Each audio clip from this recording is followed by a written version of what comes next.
Welcome back to Wander and Wonder, Storytime with Priscilla. Today we're reading chapters 21 and 22 from The Wonderful Wizard of Oz. Dorothy and her friends travel into the forest where the lion is given an incredible opportunity to prove his courage. Then they will journey on into the land of the Quadlings where the road forward is quite difficult.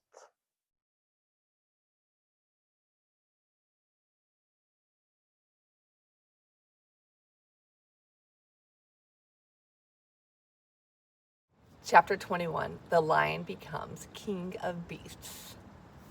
After climbing down from the China Wall, the travelers found themselves in a disagreeable country, full of bogs and marshes and covered with tall, rank grass. It was difficult to walk without falling into muddy holes, for the grass was so thick that it hid them from sight. However, by carefully picking their way, they got safely along until they reached solid ground. But here the country seemed wilder than ever, and after a long and tiresome walk through the underbrush, they entered another forest, where the trees were bigger and older than they had ever seen. "This forest is perfectly delightful," declared the lion, looking around him with joy. "Never have I seen a more beautiful place." "It seems gloomy," said the scarecrow. "Not a bit of it," answered the lion. "I should like to live here all my life. See how soft the dried leaves are under your feet, and how rich and green the moss is that clings to these old trees. Surely no wild beast could wish a pleasanter home." "Perhaps there are wild beasts in the forest now," said Dorothy. "I suppose there are," returned the lion, "but I do not see any of them about." They walked through the forest until it became too dark to go any further. Dorothy and Toto and the lion lay down to sleep, while the Tin Man and the Scarecrow kept watch over them as usual. When morning came, they started again. Before they had gone far, they heard a low rumble as of the growling of many wild animals. Toto whimpered a little, but none of the others was frightened, and they kept along the well-trodden path until they came to an opening in the wood, in which were gathered hundreds of beasts of every variety. There were tigers and elephants and bears and wolves and foxes and all the others in the natural history, and for a moment Dorothy was afraid. But the lion explained that the animals were holding a meeting, and he judged by their snarling and growling that they were in great trouble. As he spoke, several of the beasts caught sight of him, and at once the great assemblage hushed as if by magic. The biggest of the tigers came up to the lion and bowed, saying, "Welcome, O King of Beasts. You have come in good time to fight our enemy and bring peace to all the animals of the forest once more."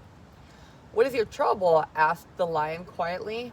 "We are all threatened," answered the tiger, "by a fierce enemy which has lately come into this forest.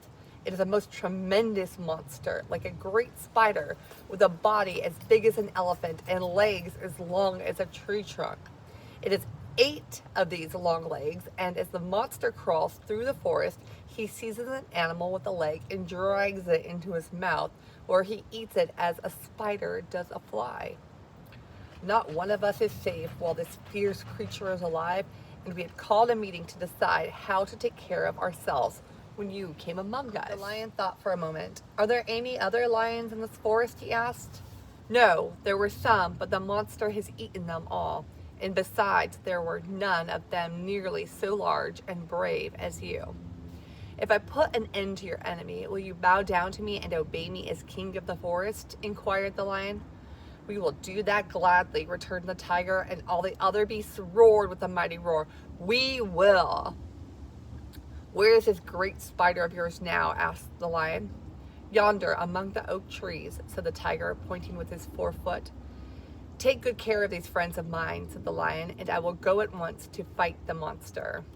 He bade his comrades goodbye and marched proudly away to do battle with the enemy. The great spider was lying asleep when the lion found him, and it looked so ugly that its foe turned up his nose in disgust. Its legs were quite as long as the tiger had said, and its body covered with coarse black hair. It had a great mouth with a row of sharp teeth a foot long, but its head was joined to the pudgy body by a neck as slender as a wasp's waist. This gave the lion a hint of the best way to attack the creature, and as he knew it was easier to fight it asleep than awake, He gave a great spring and landed directly upon the monster's back. Then with one blow of his heavy paw, all armed with sharp claws, he knocked the spider's head from its body. Jumping down, he watched it until the long legs stopped wiggling when he knew it was quite dead. The lion went back to the opening where the beasts of the forest were waiting for him and said proudly, "You need fear your enemy no longer." Then the beasts bowed down to the lion as their king, and he promised to come back and rule over them as soon as Dorothy was safely on her way to Kansas.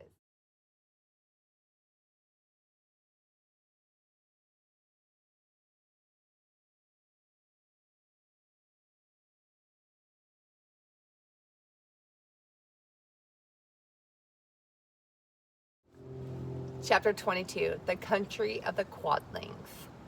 The four travelers passed through the rest of the forest in safety, and when they came out from its gloom, saw before them a steep hill covered from top to bottom with great pieces of rock. "That will be a hard climb," said the Scarecrow, "but we must get over the hill nevertheless." So he led the way, and the others followed. They had nearly reached the first rock when they heard a rough voice cry out, "Keep back!" "Who are you?" asked the Scarecrow. Then a head showed itself over the rock, and the same voice said, "This hill belongs to us, and we don't allow anyone to cross it." "But we must cross it," said the Scarecrow. "We're going to the country of the Quadlings." "But you shall not," replied the voice, and they stepped from behind the rock, the strangest man the travelers had ever seen. He was quite short and stout, and had a big head, which was flat at top and supported by a thick neck full of wrinkles.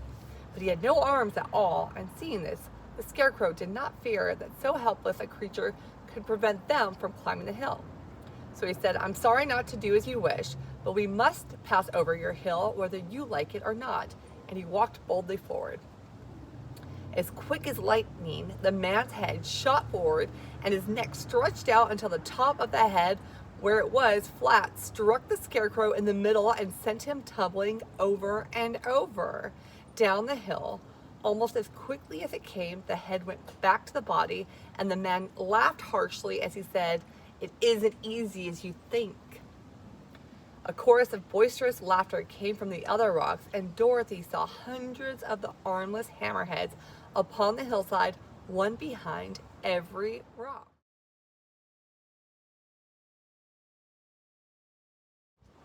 The lion became quite angry at the laughter caused by the Scarecrow's mishap, and giving a loud roar that echoed like thunder, he dashed up the hill. Again, a head shot swiftly out, and the great lion went rolling down the hill as if he had been struck by a cannonball. Dorothy ran down and helped the Scarecrow to his feet, and the lion came up to her feeling rather bruised and sore and said, "It's useless to fight people with shooting heads. No one can withstand them." "What can we do then?" she asked. "Call the winged monkeys," suggested the Tin Man. "You have still the right to command them once more." "Very well," she answered, and putting on the golden cap, she uttered the magic words. The monkeys were as prompt as ever, and in a few moments the entire band stood before her. "What are your commands?" inquired the king of the monkeys, bowing low. "Carry us over the hill to the country of the Quadlings," answered the girl.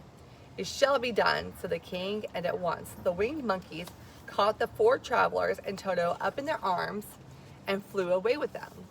As they passed over the hill, the hammerheads yelled with vexation and shot their heads high in the air, but they could not reach the winged monkeys, which carried Dorothy and her comrades safely over the hill and set them down in the beautiful country of the Quadlings. "This is the last time you can summon us," said the leader to Dorothy, "so goodbye and good luck to you." "Goodbye and thank you very much," returned the girl, and the monkeys rose into the air and were out of sight in a twinkling. The country of the Quadlings seemed rich and happy. There was a field upon field of ripening grain, with well-paved roads running between, and pretty rippling brooks with strong bridges across them. The fences and houses and bridges were all painted bright red, just as they had been painted yellow in the country of the Winkies and blue in the country of the Munchkins. The Quadlings themselves, who were short and fat and looked chubby and good-natured, were dressed all in red, which showed bright against the green grass and the yellow grain. The monkeys had set them down near a farmhouse, and the four travelers walked up to it, and knocked at the door. It was opened by the farmer's wife, and when Dorothy asked for something to eat, the woman gave them all a good dinner with 3 kinds of cake and 4 kinds of cookies and a bowl of milk for Toto. How far is it to the castle of Glinda? Asked the child. It is not a great way, answered the farmer's wife. Take the road to the south and you will soon reach it. Thanking the good woman, they started afresh and walked by the fields and across the pretty bridges until they saw before them a very beautiful castle. Before the gates were 3 young girls dressed in handsome red uniforms trimmed with gold braid, and as Dorothy approached, one of them said to her, "Why have you come to the South Country?" "To see the good witch who rules here," she answered. "Will you take me to her?" "Let me have your name, and I will ask Glinda if she will receive you." They told her who they were, and the girl soldier went into the castle. After a few moments, she came back to say that Dorothy and the others were to be admitted at once.